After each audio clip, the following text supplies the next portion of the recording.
Okay, yan. Salamat po sa ating natatanging bilang.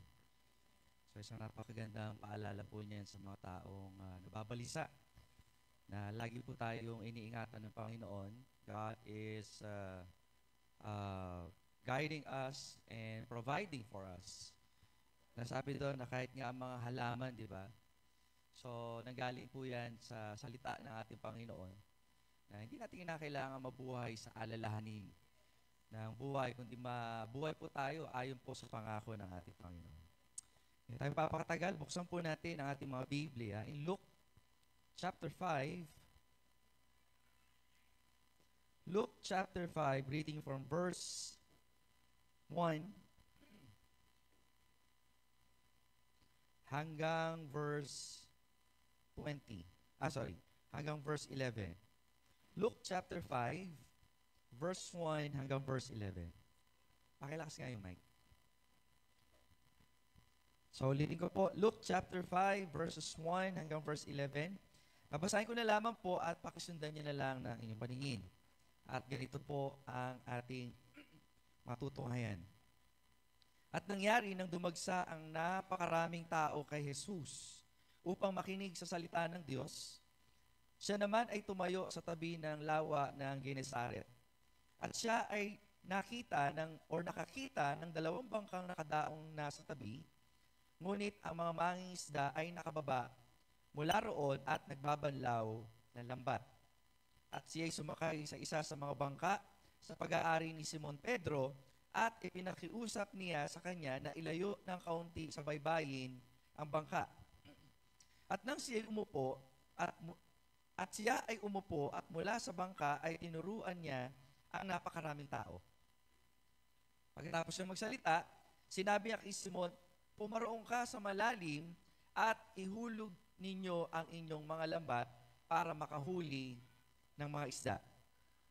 At sumagot si Simon at sinabi, Panginoon, sa magdamag na pagpapagal, wala kaming nahuli.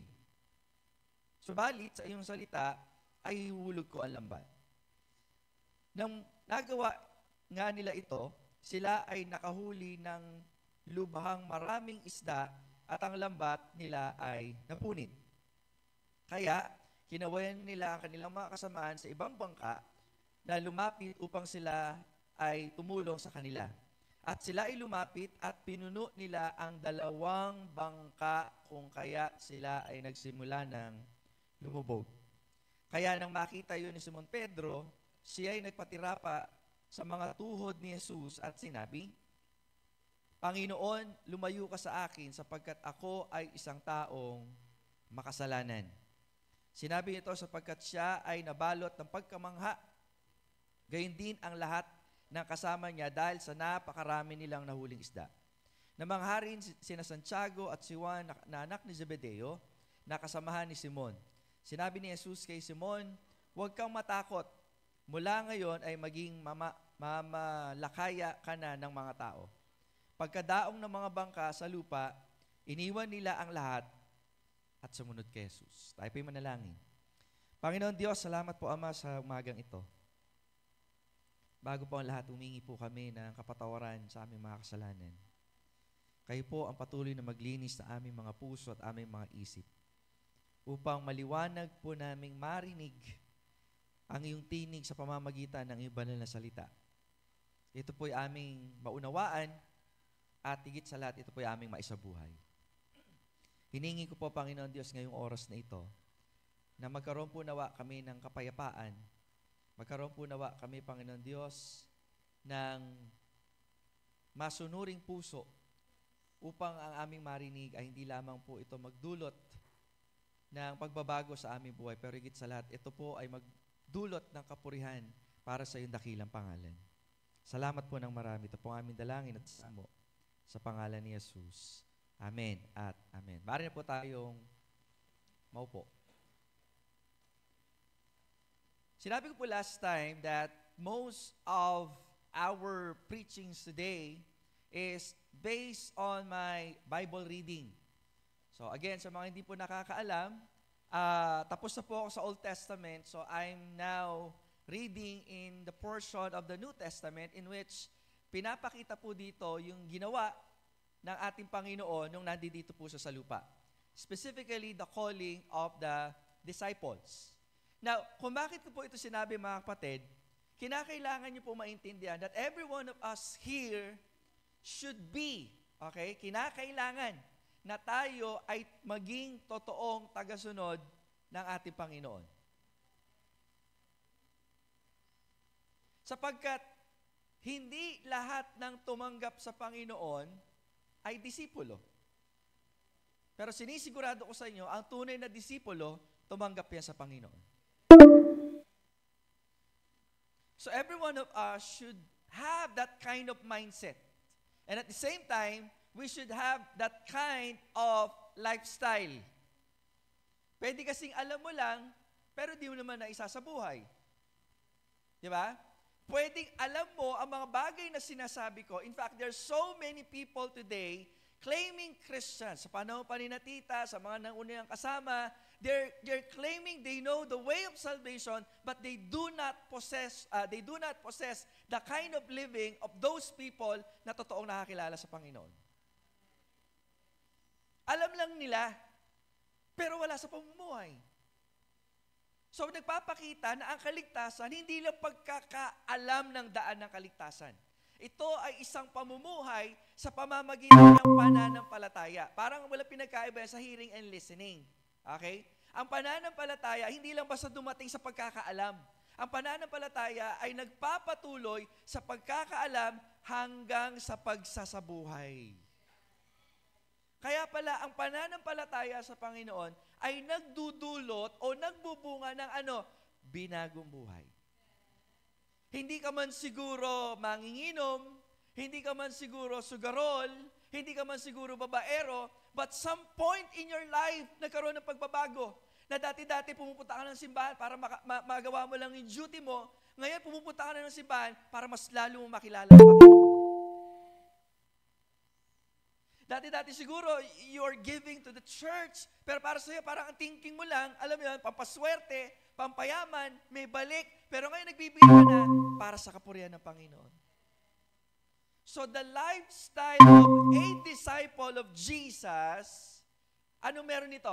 Pananampalataya, pamumuhay na may pagbabago. Mga kapatid, magsawa na kayo kung magsawa, pero ang buhay Kristiyano, dyan at dyan ang balik po niyan. Kasi kahit na anong ganda ng ministry na pinagkatiwala sa'yo, kung if ever man, na talented ka, di ba? Kung talagang walang lalim ang pagkakilala, there's no sense at all of doing those things, yung mga bagay na ginagawa mo, kahit sa church pa yan, kung wala kang tunay na pagkakilala sa Panginoon. Nakikinig po ba kayo? So the goal of Christianity is not just to go to church. The goal of Christianity is not just to have ministries. The goal of the church, hindi lamang para magkaroon ng maraming miyembro, but the main goal, the basic goal of the church is for the believers to give glory to God. Magkaroon ng tamang relasyon sa Panginoon. And from that basic standpoint or viewpoint, doon tayo makapaglilingkod na tunay sa Panginoon. Biruin mo, pinagkatiwalaan ka ng ministeryo, pero alam mo yan, ang saya na dulot ay hindi talaga nagmumula sa Panginoon, kundi bunga ng maraming kasama, bunga ng magaling na performance. That is not Christianity. Hindi tayo tinawag para maging sikat. Kaya kung Kristiyano kayo, inaalipos kayo sa baryo, congratulations! Totoo kang disciple. Kasi yung mga naunang disipulo, they're not rich. They're not powerful. They don't have any prestige. Kung meron man silang prestige, isa lang. Sikat ka kasi hinahunting ka. Heroin mo? Tagasama si si Rosel Langit. Bakit? May Bible study, papaslangin namin siya. Grabe, no? Ayoko lang magsikat pag ganun. Pero ngayon, iba. Iba ngayon. If you are a good pastor, Magaling ka magsalita. You're very eloquent. You have many followers sa multimedia man yan or sa actual church. Sa harapan ng Diyos, it doesn't matter kung gaano ka kagaling magsalita, kung gaano ka karaming mapabilib na tao, kung ang buhay mo ay salungat sa kalooban ng Diyos, hindi natutuwa ang Diyos.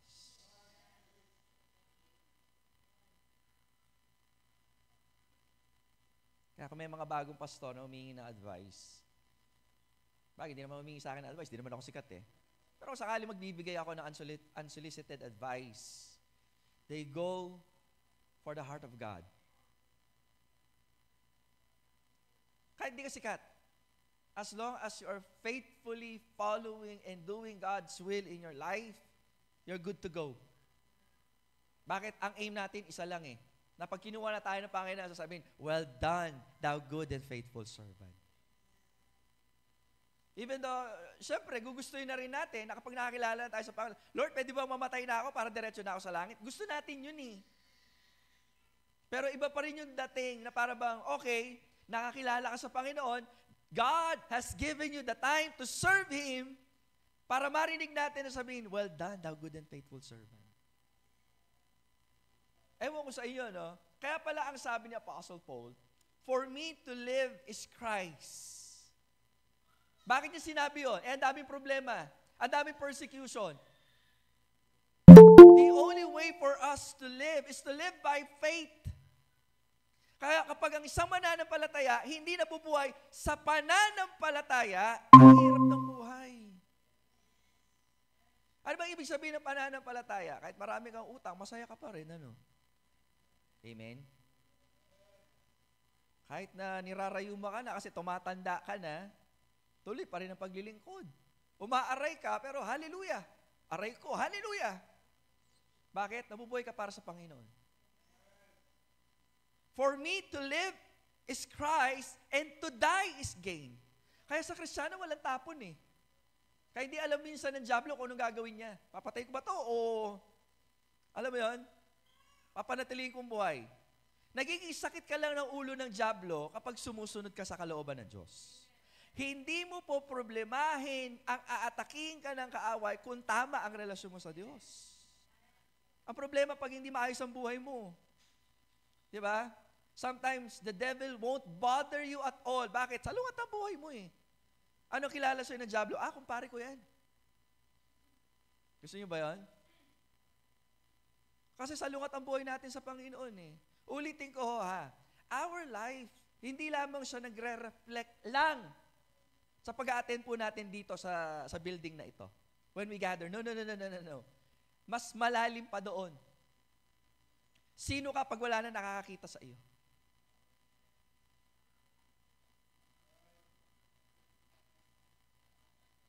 Ano ka na kapag wala nang, alam mo yun, tapos na yung Sunday afternoon ng service po natin?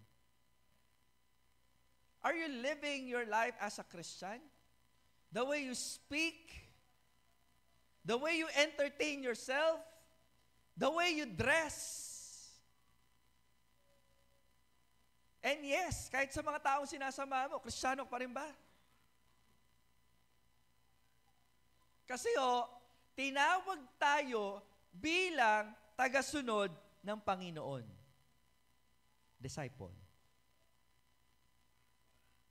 And if this church, ang goal po niya, to disciple others also, kinakailangan you yourself should be identified as a disciple. Dapat kung nagdidisipulo ho tayo, yun ang target ng church na ito. At yun yung target niya talaga. Kinakailangan, yung mga nagdidisipulo ay ang pagkakakilanlan nyo, disipulo talaga at hindi ka plastikan ang inyong paglilingkod.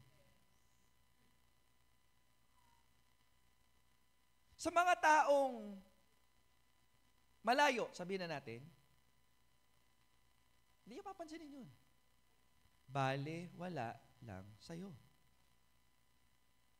Sa mga taong nahihirapan up to now na sumunod, pag narinig itong mga pananalitang ito, mapapalunok ka na lang. At minsan, hindi mo malunok kahit laway lang yan. Kasi alam mo sa puso at buhay mo, totoo yun. Kaso may laban. Laban talaga, nasa puso no? I remember the parable of the sowers. Yung mga taong up to now, meron laban.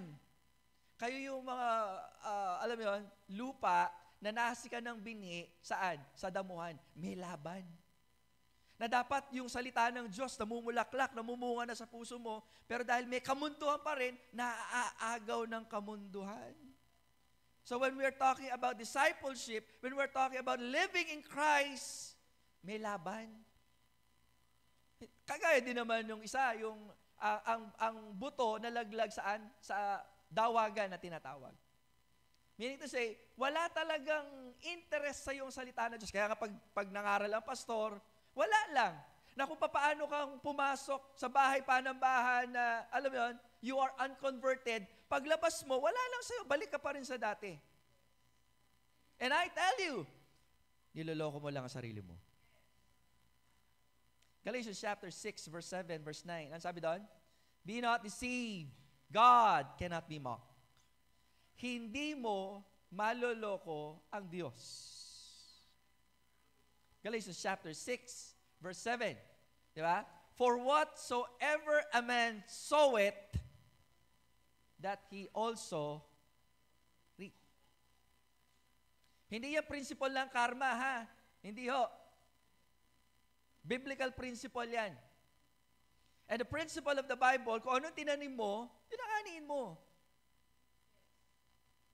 Posible na gusto mo lumago sa pananampalataya, pero tamad ka magsabuhay ng mga panuntunan na ibinibigay ng Diyos. Hindi mo madadaya yung sarili mo. In fact, the very principle na nakasulat po dyan is the kind of principle na higit pa sa katalinuhan ng sanlibutan. Anong sabi ng sanlibutan? Dalawa klase ng tao. Nandadaya at mandaraya at nadaya. Kawawa ka pag ikaw yung nadaya. At mas lalong nakakatakot kung ikaw yung mandaraya. Pero ang sinasabi dito is different. Bakit? Kasi parehas. Diba? Ikaw yung nadaya at dinadaya mo yung sarili mo. Kabag-habag na sitwasyon po yan, mga kapatid.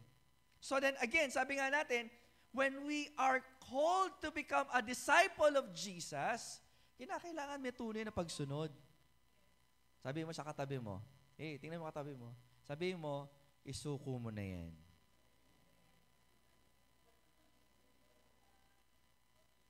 Diba, no? Ngayon, balikan mo siya. Ikaw din. Tapos sabihin nyo sa akin, kasi sinabi ko sa inyo. Kasi wala ibang magpapaalala na, kundi tayo eh. Hindi ko ba kukuha sa labas yan? Amen? Again, when we are talking about being a disciple of Jesus, we are not referring to a specific religion. Although Baptist po tayo, alam niyo, sa totoo lang, ang panuntunan ng Baptist, napakalalim po niyan at napaka-stricto. Kaya nga, hanggat hindi tama ang relasyon mo sa Diyos, ang hirap sumunod sa reliyon. Hindi naman masama ang reliyon, sa totoo lang eh. Kaso nga lang, it is full of instruction that sometimes nagbibigay ng kabigatan sa isang tao, lalo na kung hindi malalim ang pagkakilala niya sa Diyos. Sa totoo lang. So ano yung solusyon ng iba? Di wag na lang mag-reliyon. Hindi naman pwede yun. Hindi ka pwede lumagong mag-isa. Wala pinagkaiba yan sa isang estudyante na sasabihin niya, hindi ko kailangan ng school para matuto. Magiging estudyante ako kahit walang school. Totoo yun. Pero paano ako matututo? Para mo sinabing isa kang anak na pwede ka mabuhay kahit wala. Pwede rin siguro, pero ang hirap nun. Ganon din ang Diyos. Nung nakakilala tayo sa Panginoon, ang Diyos ang naglalagay sa iyo, sa isang pamilya, sa ganun maprotektahan ka at mabigyan ka ng oportunidad para lumago sa pananampalataya. Sa mga taong bago pa lamang sa ganitong pamumuhay, kasi gas-gas na yung term na bagong saved, born again, if you are just new to this kind of life, it is not an accident that you are here. Tinatawag tayo ng Diyos sa isang pamumuhay. Sabi ng opening statement ko ganito, Christ called us to live a life of commitment. Christ called us to live a life of commitment. Kasi hindi pwedeng sabihin mo Kristiyano ka, pero yung pagsunod mo sa Panginoon, kailan mo lang trip. Hindi pwede yun. Hindi pwede yun. In everything, mapa-government man yan, school, or even in your workplace, pag hindi ka committed sa mga bagay na ito, wala, hindi ka magtatagal at hindi ka magtatagumpay. Tingnan po yung mga estudyante sa mga nag-aaral at sa mga teachers na nandito ngayon. Kapag ang estudyante hindi siya committed, ano nangyayari most of the time? Lagi bagsak. Tama? Kahit sabihin natin, gaano pa kagaling ang teacher mo, if you are not committed on doing something that you must do, magiging failure ka.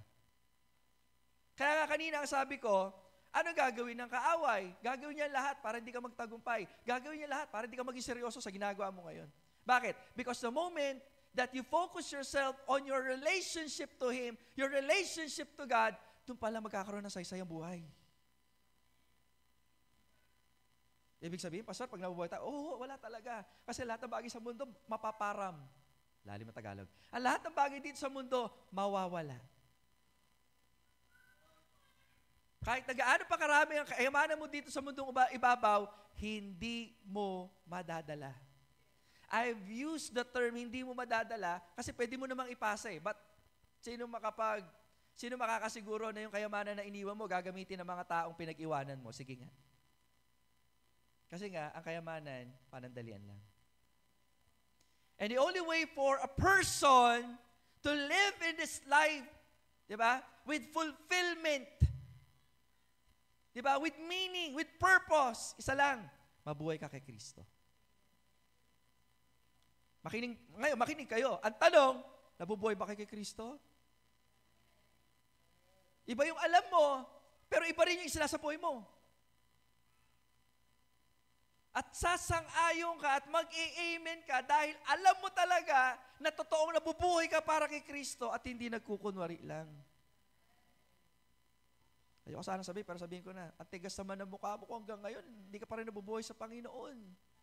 Kinakausap ka na nga, pero pinagmamatigas mo pa rin ang puso mo. Amen? Ang goal lang naman ng church na hindi magpayaman eh. Para ang buhay ng bawat isa, maging sentro ng buhay natin ang paglilingkod natin sa Diyos. Sa ganun, meron tayong encouragement sa bawat isa na kahit na nahihirapan tayo, meron tayong kapwa mananampalataya, ganun din ginagawa, nagtatapat sa Panginoon. Okay, sige, magsama-sama tayo nahihirapan, pero may kagalakan sapagkat iisa ang focus natin. Ano yun? Mapasaya ang Panginoon. Hindi mo maririnig yan sa labas. Hindi mo rin yung maririnig sa paborito mong preacher. Because your own pastor, ang tanging nakakaalam kung ano yung kalalagayan mo. Yes, the pastor is not perfect. Maging maingat ho kayo ha, sa mga nag-iidolo ng pastor dyan. Ang dami na nagsisibag sa aking pastor ngayon. Ang tanong, titindig ba ang iyong pananampalataya base sa iyong relasyon sa Panginoon o sa iyong iniidolong pastor? That is a very taboo topic sa mga mananampalataya today. So when a believer, kapag ang isang mananampalataya, a disciple, a follower of Christ, again, follower of Christ. Naka-emphasis dapat yon. Diba? Nandoon yung focus po natin. Ano yun? Yung paglilingkod natin sa Diyos. Hindi na tayo magpapakatagal, kasi matagal na ako. Okay? Our story, by the way, is the second. Okay? The second time Jesus called the disciple. Hello? Kasi yung first time, makikita nyo yan in John chapter 1. Naalala yun, topic natin nun about discipleship? Yung sinama ni James, sino nga uli? Si John. Sinama ni Andrew, sino? Si Peter. At sinama ni Philip, sino nga uli? Si Nathaniel. Naalala nyo? So dito, makikita po natin, even though they wanted to become a disciple of Jesus, the description ng kanilang pamumuhay, they are curious on Christ's teaching. Bakit? Nung sinabi nila, come and see, nakita na namin ang Kristo. Okay.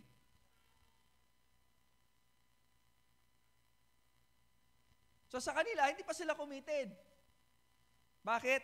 Kasi makikita niyo po dyan sa verse 1 ng chapter 5. Tingnan natin. Okay, so tingnan po natin. It came to pass that as the people pressed upon to hear the word of God, he stood by the lake of Gennesaret and saw two ships standing by the lake, but the fishermen were gone out of them and washing their nets. Okay? So merong nakita si Jesus na dalawang bangka habang nagtuturo siya ng napakaraming tao. Ang bangkang ito nasa nasa pampang. Okay? It's a very peculiar picture, by the way. Kasi hindi dapat ganito yung senaryo. Ang mababasa po natin dyan, were gone out of them and they were collecting fish. The fact that they are washing their nets indicate kung kamusta na ang trabaho nila during that time. And I tell you, let me use the word malas. Bakit? Wala silang nahuling isda. Kasi dapat, ang sabi niya dyan, okay, and the two ships standing by the lake, but the fishermen were gone out of them, walang tao sa bangka, kasi nga, bababa sila ng bangka. So pagbaba nilang bangka, galing sa pamamalaot, ano gagawin? Kumukolekta ng isda. Pero sila hindi. Naguhugas ng lambat. Sa terminology ng mga young people, last year, nga. Wala silang nahuli. Well, everything has its own time. Ganun talaga ang negosyo. Malas o swerte ka lang. Amen? Ay, di nag-amen. Panalo ka, talo. Ganun talaga eh. Kaso nga lang, merong isang bagay na ninanais ang Panginoon sa buhay ng bawat mananampalataya. Sa bawat taong nagsabing, oo, Panginoon, tinatanggap kita, susunod ako sa iyo. Kinakailangan, kinakikitaan ng totoong pamumuhay. But sadly, these people, hindi sila kinakitaan. Why? Atras tayo sa verse 1. Okay, sa verse 1. And it came to pass that as many people, or as the people pressed upon Jesus to hear the word of God, he stood by the lake of Gennesaret. Observation, wala pang dating sa inyo eh. So maraming tao, nakakagulo, kasi gusto makinig kay Jesus. Ano ginagawa ng mga tao sa bangka? Nagugas ng lambat. If they are indeed a disciple of Jesus, their desire, siguro after nilang mamalaot, wala eh. Siguro gawin natin, makinig lang tayo sa Word of God. Total, disciple naman tayo eh. Hindi nila ginawa. And it shows that their desire, hindi talaga sa Diyos. Maybe they are called to become a disciple. Hanggang doon lang. Pangalan lang. Pero wala sa pamumuhay. Let's go on to the story. So balik po tayo. So sabi ng verse 3, and he entered in one of the ships, which was Simon's, and prayed him, nakiusap siya, that he would trust a little, okay, out a little from the land, and he sat down and taught the people from the ship. Gusto ko lang makita dito yung pagiging, tama ba yung term? Ingenuity. Yung pagiging malikhain ng Panginoon. Marami ng tao sa pangpang eh. Ano gagawin niya? Ginawa niya pulpit yung bangka. And from the bangka, from the boat, adjadya yung mga tao, he preached. Galing, no? Kung talagang sina Pedro ay sa Diyos, alam mo yun, yung desire nila, magtuturo, papalapit sa Panginoon. Amen? So, hindi nangyari. But then anyhow, sige, sumunod pa rin siya. And then pagkatapos nun, sabi sa verse 4, now, when he left speaking, after magturo, mangaral ang ating Panginoon, he said unto Simon, specifically to Simon, sabi niya, launch out into the deep and let down your nets for a draft. Ayan pala yung pronunciation. Tinignan ko muna sa dictionary. Parang D-R-A-F-T, draft. Okay? And let down your nets for a draft. Ito ngayon ang maganda. Okay?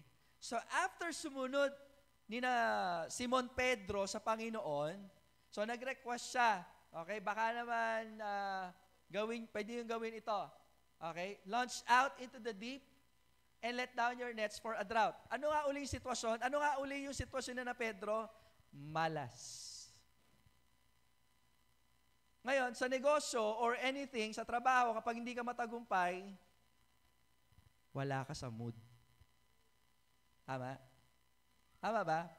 Bad trip. Kung teacher ka, maganda sana yung araw, kaso pasaway yung mga estudyante mo, during that time, marami kang utang, wala ka talaga sa mood. Wala kang gana kausapin. Kung negosyante ka naman, imbis na dapat kumikita yung tindahan mo, ang tatad ng utang. Ay, mo ko sabihin po, ay, apaldak na ka kile. Tipong gano'n.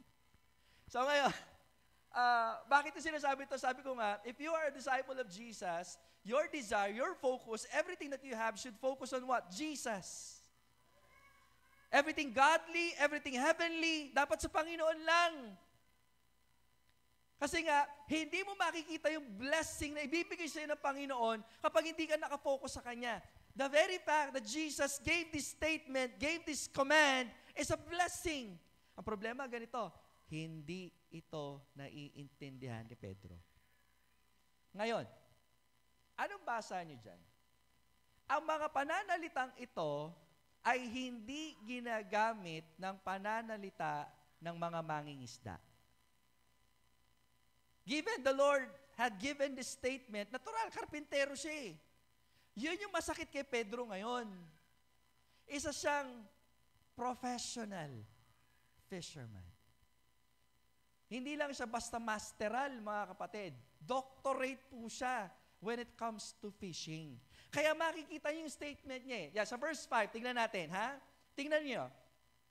Sabi sa verse 5, ganito, and Simon answering and said unto him, Master, we have toiled all night, okay, and have taken nothing. Wala nga kami nakuha. O, balik tayo ulit sa verse 4. Ano sabi dyan? Wala sila nakuha. Magdamag. O, balik tayo. Launch out into the deep. Pumunta kayo dun sa mababaw. Eh Lord, sa malalim nga, wala kaming nakuha.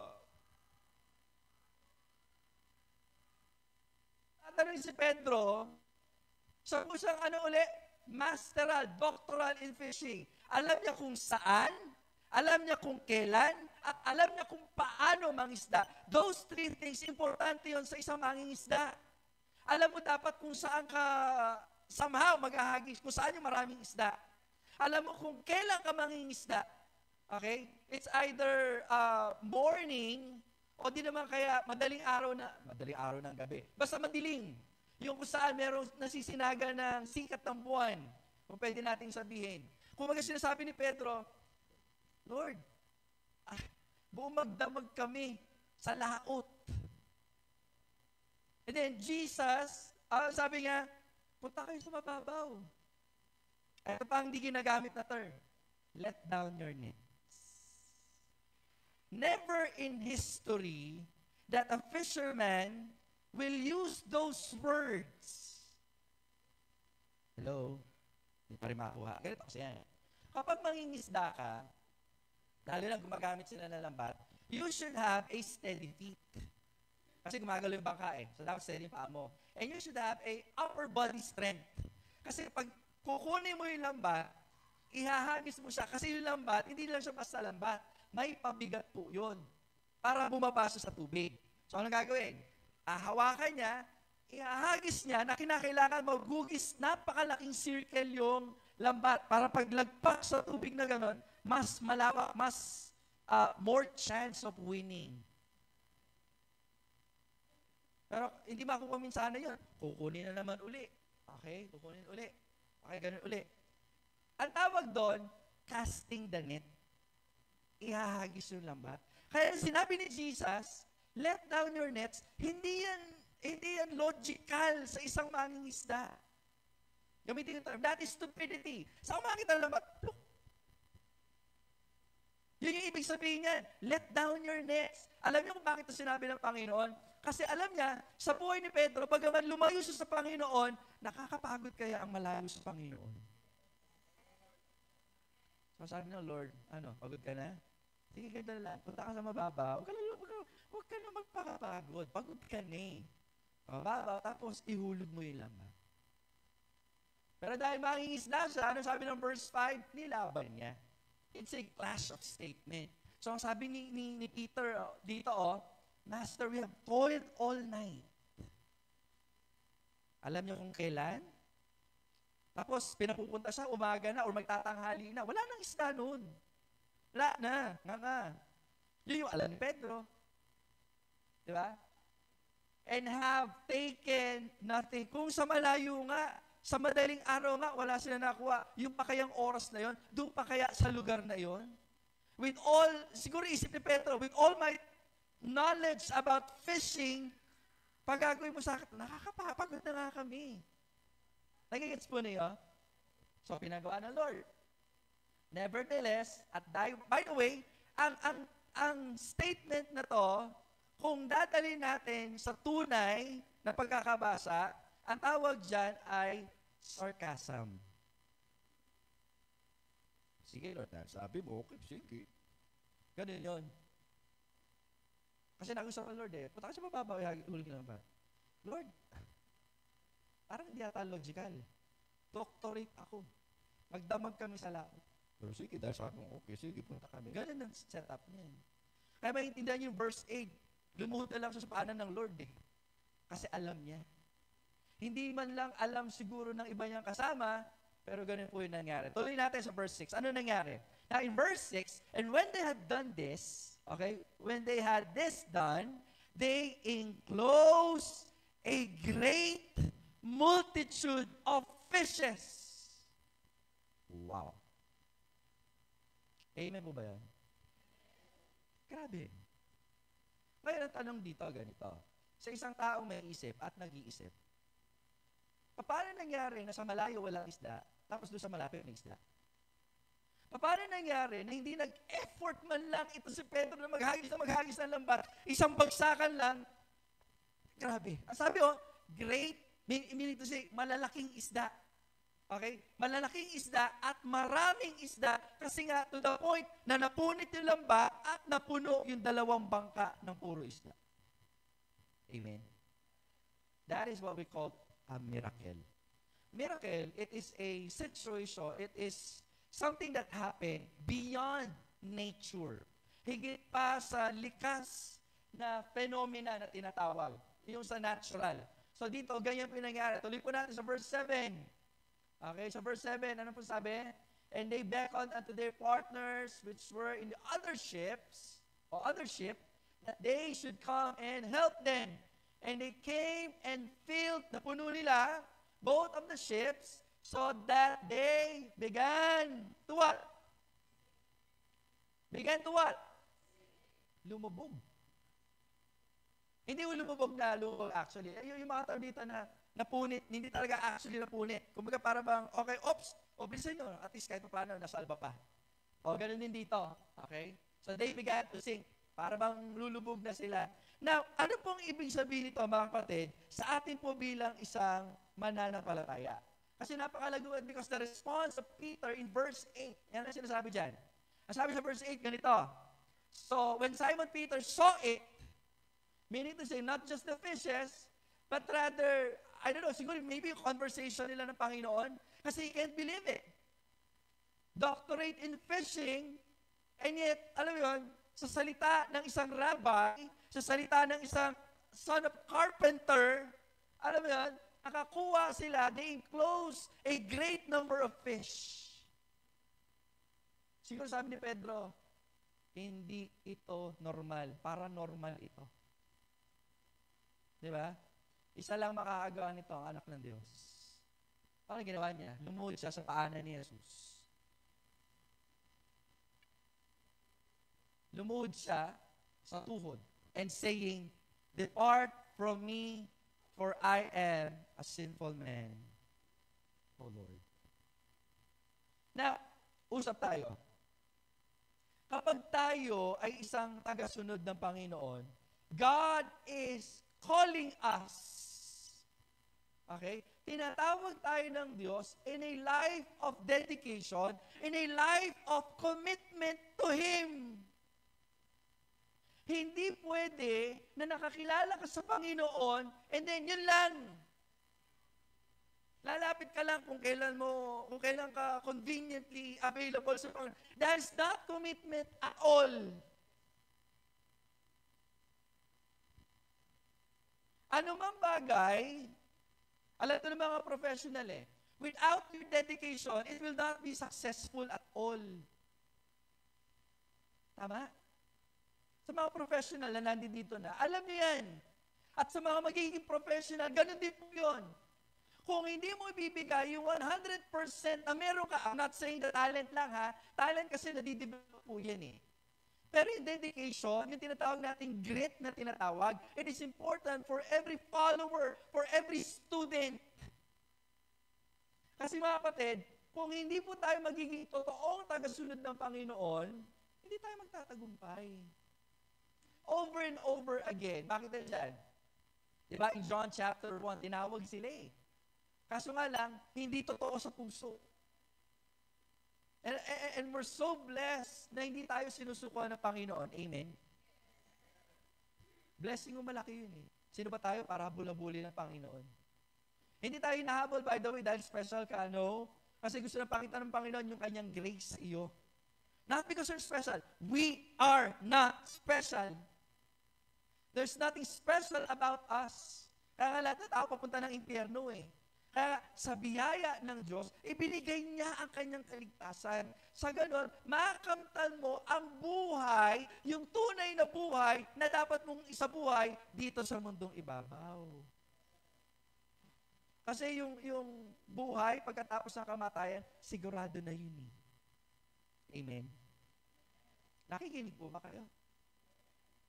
If you are truly and, alam mo yan, genuinely Christian, hindi yun na problema yung kinabukasan niyo. Yung pag namatay tayo sa tayo, hindi na problema yan. Kasi nga, meron na tayong, pinag-aralan namin to kina Ate Jel, assurance of salvation.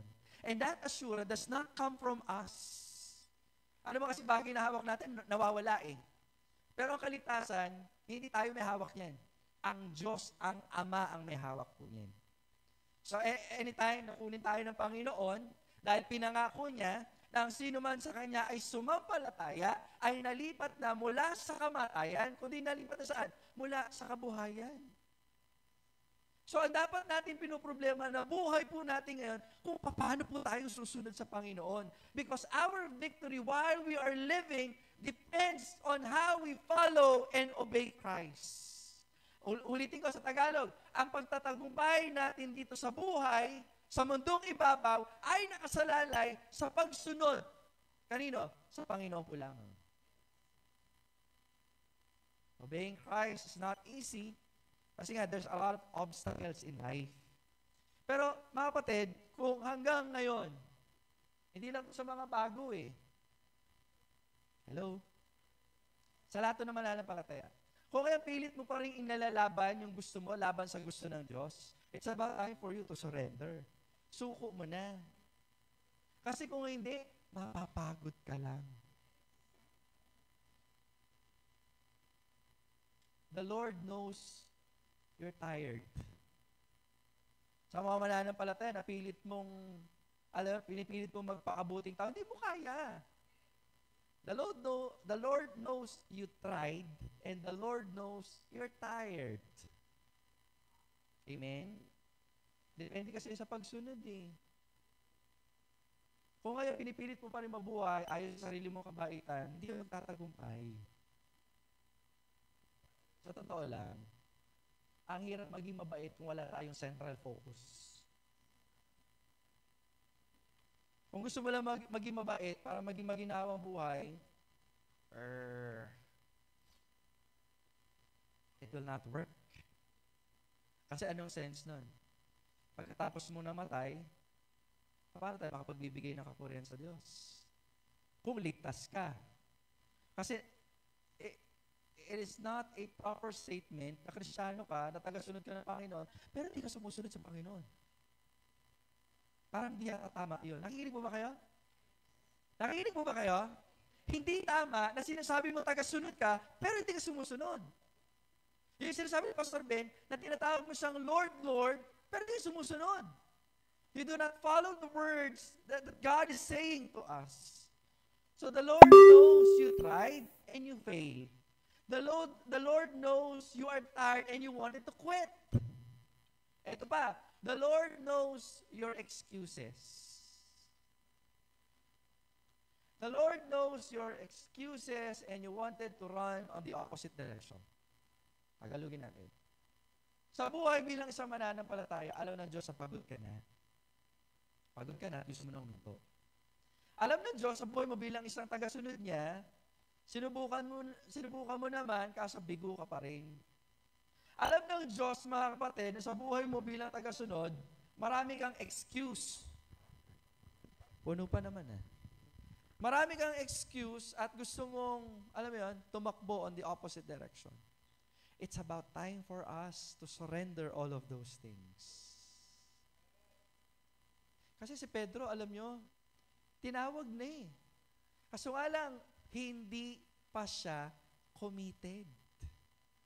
Commitment is an important word. It's an important part sa isang mananampalataya na dapat nating naisa sa buhay. Kasi sila, although they are curious about the Lord Jesus Christ and they are convinced that Christ is the Messiah, hanggang doon lang. Kaya nga bumalik siya sa pangingisda Kulang pa ng isang elemento and that is what? Commitment. Ang tanong natin ganito.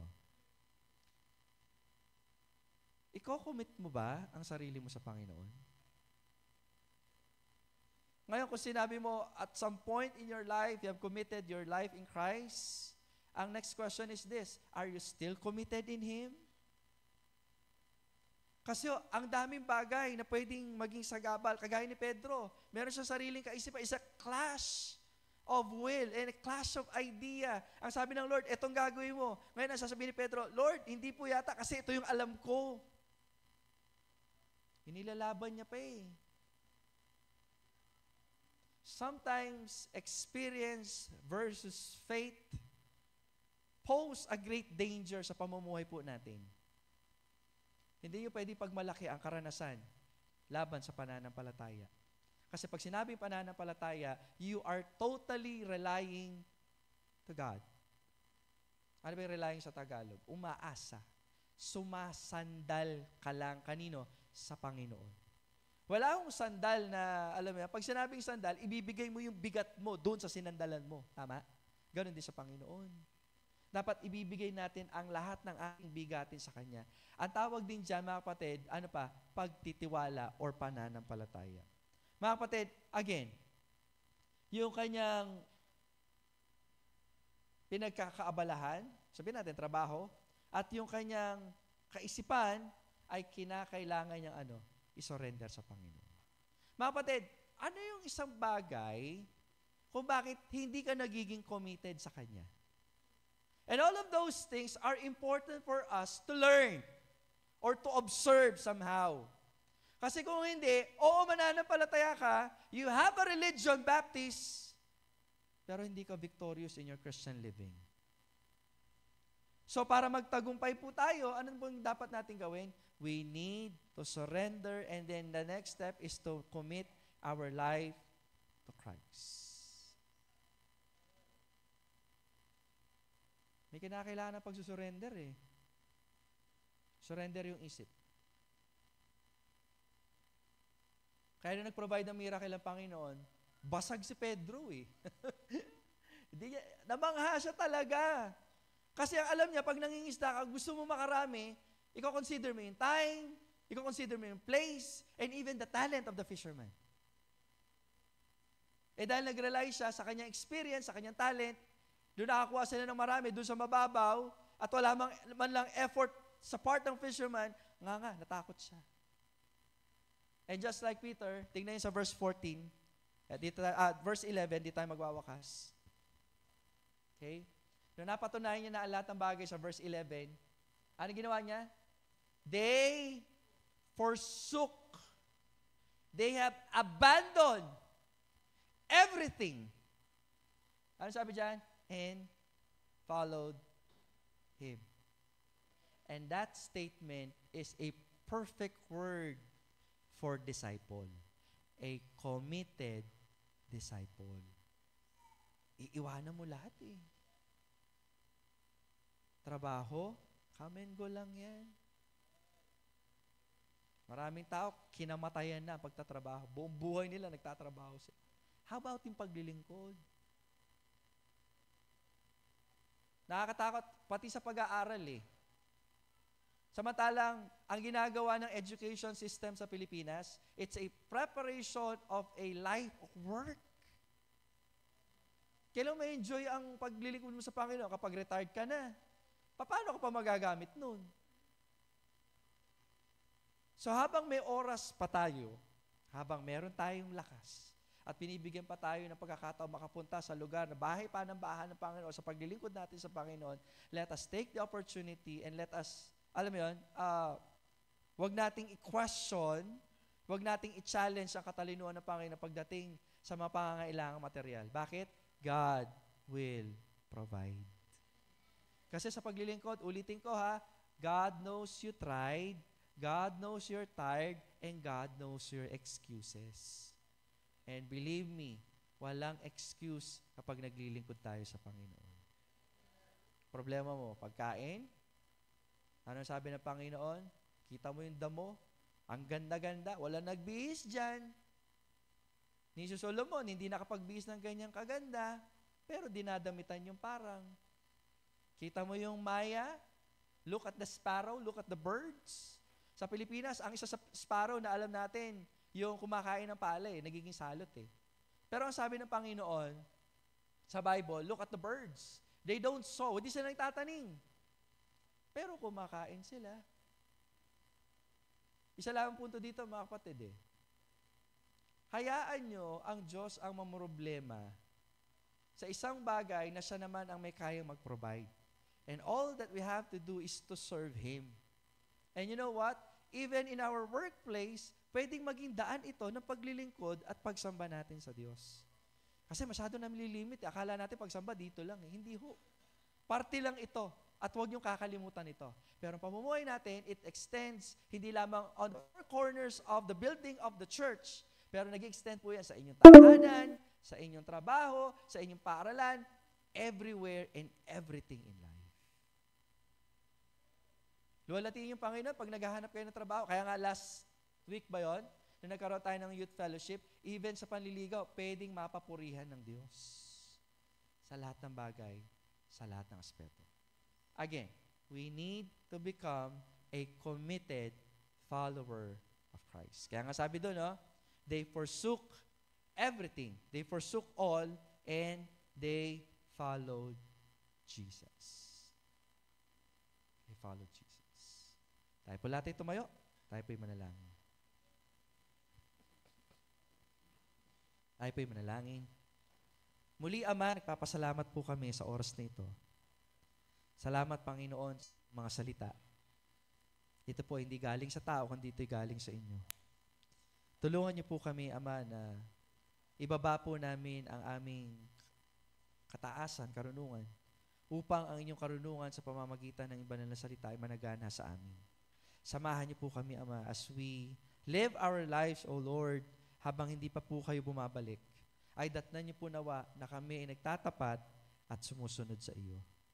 Forgive us, O Lord, sa mga bagay, Panginoon Diyos, na amin pong naging dahilan, Lord, sa mga personal po naming gawain, na minsan, Lord, nakakapagod, pero matyaga pa rin kayong naghihintay upang kami ay bumalik sa inyo. The Lord knows that we are tired. The Lord knows that we have tried and yet we fail, O God, over and over again. But this time around, Lord, tulungan niyo po kami na talagang isuko po namin ang lahat sa inyo. Pagkatiwala ang lahat sa inyo.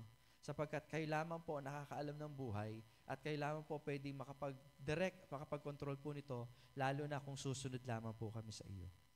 Lord, tulungan din po kami na hindi kami magdahilan, kundi gumawa kami ng paraan para kami mas lalo mapalapit sa inyo. Salamat po ng marami, Ama. Papuri, pasasalamat ang binabalik namin sa iyo.